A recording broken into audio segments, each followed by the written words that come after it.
45 news కి స్వాగతం. రైతులు పండించిన పంటను రాసులు పోసుకుని కొనుగోలు కేంద్రాల వద్ద ఎదురు చూస్తున్నారంటూ మాజీ మంత్రి కాకాని గోవర్ధన్ రెడ్డి అర్ధరహిత ఆరోపణలు చేయడం సరికాదని టీడీపీ రైతు సంఘ తిరుపతి పార్లమెంట్ ప్రధాన కార్యదర్శి రావూరు రాధాకృష్ణ నాయుడు అన్నారు. నెల్లూరు జిల్లా వెంకటాచల మండలం కసుమూరు ప్రాంతంలో పండించిన ధాన్యాన్ని ఎండబెట్టుకుంటున్న రైతుల వద్దకు వెళ్లి ప్రభుత్వంపై ఆరోపణలు చేయడం దుర్మార్గమన్నారు. కసుమూరుకు వెళ్లిన కాకాని గోవర్ధన్ రెడ్డి పండించిన పంటను ఎండబెట్టుకున్న ముగ్గురు రైతుల వద్దకు వెళ్లి ఇటువంటి ఆరోపణలు చేయడం మంచిది కాదు అని హితవు పలికారు. కొంచెం మీరు నిబద్ధతతో మీ ధాన్యాన్ని రైతు భరోసా కేంద్రం కానీ లేదా పిఏసిఎస్ కేంద్రాలకు కానీ తీసుకొచ్చి మీరు ఓపీ బట్టి అమ్ముకోవాలని కోరుతున్నాం. లేదా మీరు ఎండబెట్టి ఎత్తిపెట్టుకుంటే రేటు ఖచ్చితంగా వస్తుంది.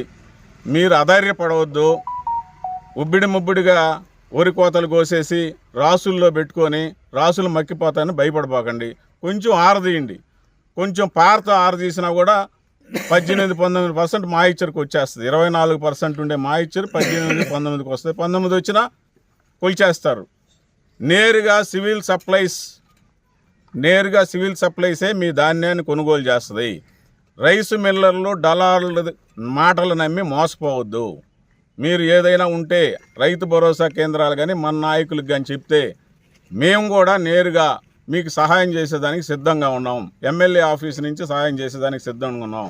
మీకు రేటు మరీ తక్కువ అయితే కూడా చంద్రమోహన్ రెడ్డి గారికి చెప్పి బోనస్ ఇప్పించేదానికి కూడా ఆయనకి ఇప్పటికే రైతు సంఘాల నాయకులు మాట్లాడారు. రేపు జరగబోయే అసెంబ్లీలో కూడా ఆయన గళం వినిపించబోతూ ఉన్నాడు. కాబట్టి మీరేం అధైర్యపడవద్దు రైతులు అని చెప్పేసి మీకు విజ్ఞప్తి చేస్తున్నాం. ఓకేనా. వెంకటాచల మండలం కసుమూరులో మాజీ శాసనసభ్యుడు కాకాని గోవర్ధన్ రెడ్డి గారు వచ్చి ఈ గ్రామంలో రైతులు ఒడ్లు కొనటం లేదు, వాళ్ళు రాసులు పోసి ఇక్కడ వెయిట్ చేస్తూ ఉన్నారని చెప్పాడు. తీరా ఇక్కడ రైతుల దగ్గరకు వచ్చాం. రైతులను అడిగితే మేము బీపీటీ ఎండబెట్టుకుంటే రేట్ వస్తుందని చెప్పేసి రైతులే నేరుగా మేము ఎండబెట్టుకుంటున్నామయ్యా 10 రూపాయలు వస్తుందని చెప్పి చెప్పడం జరిగింది. ఆయన ఒక ముగ్గురు రైతులు ఒడ్లు ఎండబెట్టుకుంటుంటే దాని దగ్గరకు వచ్చేసి అబద్ధాలు చెప్పడం మంచి పద్ధతి కాదు. ఒక ప్రతిపక్ష పాత్ర పోషించండి, సంతోషమే. రైతులకు సహాయం చేయండి, సంతోషమే. కానీ లేనిపోని అబండాలు వేయొద్దు. ఇంతవరకు ఇక్కడ ప్రొడక్షన్ కూడా ఎక్కువ రాలా వెంకటాచలంలో. ఆల్రెడీ వెంకటాచలం చౌటపాళెం పిఏసిఎస్లో 19 కొనుగోలు కేంద్రాలు తెరిచేదానికి మేము సిద్ధంగా ఉన్నాం. ఒక 5-6 అయితే రెడీ చేశారు, ఇంకా ప్రొడక్షన్ రాలా. కానీ కాకాని గోవర్ధన్ రెడ్డి గారు ఏం చెప్తారంటే మా టైంలో 28,000 పుట్టికి రేటు వచ్చింది అంటాడు.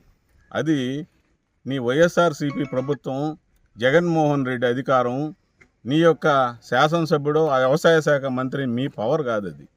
అది డిమాండ్ సిద్ధాంతాన్ని బట్టి, ప్రొడక్షన్ బట్టి ఏరే రాష్ట్రాల్లో దిగుబడి తక్కువ వచ్చి, వర్షం తక్కువ వచ్చి, నీళ్లు తక్కువ ఉండి ప్రొడక్షన్ తక్కువ వచ్చింది కాబట్టి ఇతర రాష్ట్రాల వాళ్ళు కొన్నారు, ఎక్స్పోర్ట్ చేశారు. అప్పుడు ఇతర దేశాలకు కూడా అప్పుడు రేట్ వచ్చింది.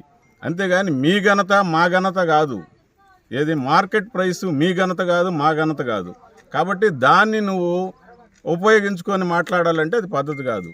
నీ టైంలోనే నువ్వు శాసనసభ్యుడిగా ఉన్నావు. 21లో ప్రొడక్షన్ వచ్చింది. 6,000-7,000 పుట్టి అమ్ముకున్నారు. 6,000-7,000 పుట్టి అమ్ముకున్న ఘనత మీది కదా. అప్పుడు రేట్ ఎంత? మామూలుగా గవర్నమెంట్ రేట్ 18,000 ఉంది. మీరు 6,000-7,000 కొన్నారు, దోచుకొని తిన్నారు రైతుల్ని. మామూలుగా పుట్టి 8,850 కేజీలు పుట్టి అయితే 1,100 కేజీలు ప్రవేశపెట్టింది ఎవరు ఈ జిల్లాలో? వైసీపీ ప్రభుత్వమే కదా. మీ టైంలోనే కదా 1,100 కేజీలు చేసింది. దానికి సమాధానం చెప్పండి రైతులకి. ఊరికే కల్లిపుల్లి మాటలు చెప్పేసి కళ్ళు దూడవాలంటే కరెక్ట్ కాదు. ఈ జిల్లాలో ప్రాజెక్టుల నిండా నీళ్లు ఇప్పుడు వచ్చినాయి. 146 టీఎంసీలు నీళ్లు వచ్చినాయి. జగన్మోహన్ రెడ్డిని ఆపమనండి, నీళ్లు రాకుండా.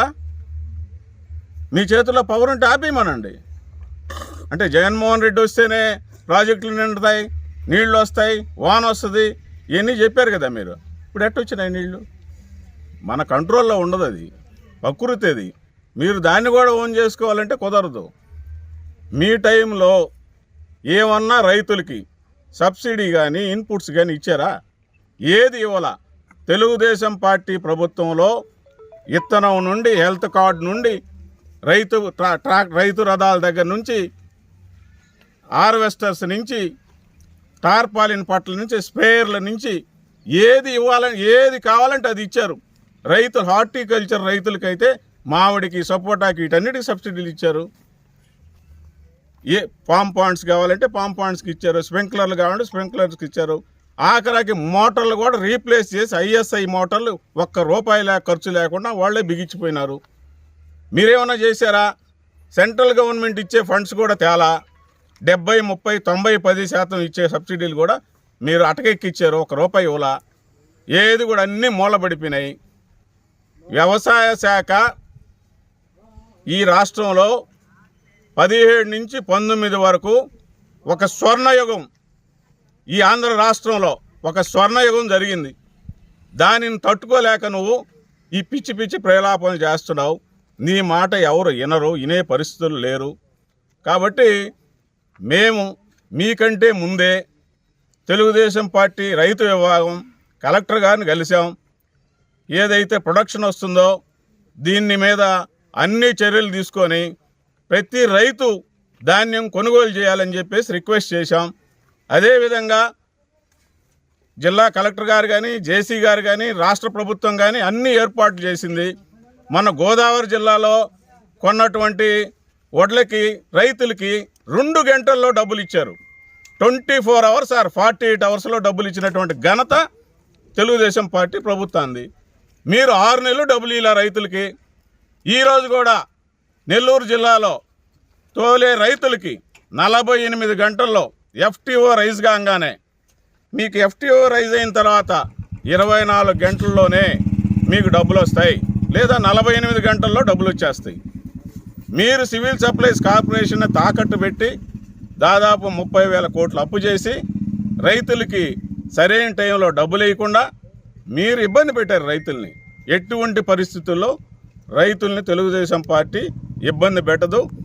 రైతులు కష్టాల్లో ఉంటే ఈ జిల్లాలో ఏప్రిల్ నెలలో ప్రొడక్షన్ వస్తే, ఇరుగుడు వస్తే, అప్పుడు వ్యవసాయ శాఖ మంత్రిగా ఉన్నటువంటి సోమిరెడ్డి చంద్రమోహన్ రెడ్డి గారు రైతులకి ₹210 ఇచ్చినటువంటి ఘనత, బోనస్ క్వింటాల్కి ₹210 ఇచ్చినటువంటి ఘనత ఆయనది. నువ్వేమన్నా చేసావా రైతులకి? అక్కడ మిర్చి రైతులు నష్టపోతుంటే క్వింటాల్కి 1500 ఇప్పించినటువంటి ఘనత సోమిరెడ్డి చంద్రమోహన్ రెడ్డి గారిది. రైతులకి ఏ విధంగా తెలుగుదేశం పార్టీ ఆదుకుంటుందో అందరికీ తెలుసు. మీరు రైతులకి ఏదైనా మేము చేస్తామని ఈదుల్లోకి వచ్చినా నమ్మే పరిస్థితి లేదు. కాబట్టి యూరియా అన్నాడు. యూరియా కూడా ఈ మండలంలో 3000 మెట్రిక్ టన్నులు PACS నుంచి అయితే రైతు భరోసా నుంచి సప్లై చేశాం. ₹266కే సప్లై చేయడం జరిగింది. యూరియా డిమాండ్ కూడా ఇక్కడ మీరు ఏమి రచ్చ చేయాలన్నా ఇక్కడ జరగల. అన్నీ మేము సకాలానికి తెప్పించి ఇచ్చేసాం. ధరల స్థిరీకరణ నిధి అని చెప్పేసి మీరు ₹3,000 కోట్ల పెట్టామని చెప్పారు. దాంట్లో నుంచి ₹1 ఖర్చు పెట్టారా? స్ట్రైట్గా అడుగుతుండా వైసీపీ నాయకుల్ని, 3,000 కోట్ల ₹1 ఖర్చు పెట్టారా?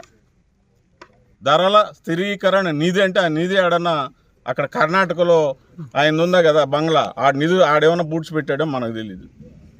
కాబట్టి ఏదైనా చెప్పిన మాట చెప్పినట్టు చేసే ప్రభుత్వం తెలుగుదేశం పార్టీ ప్రభుత్వం. రైతుల్ని ఎటువంటి పరిస్థితులు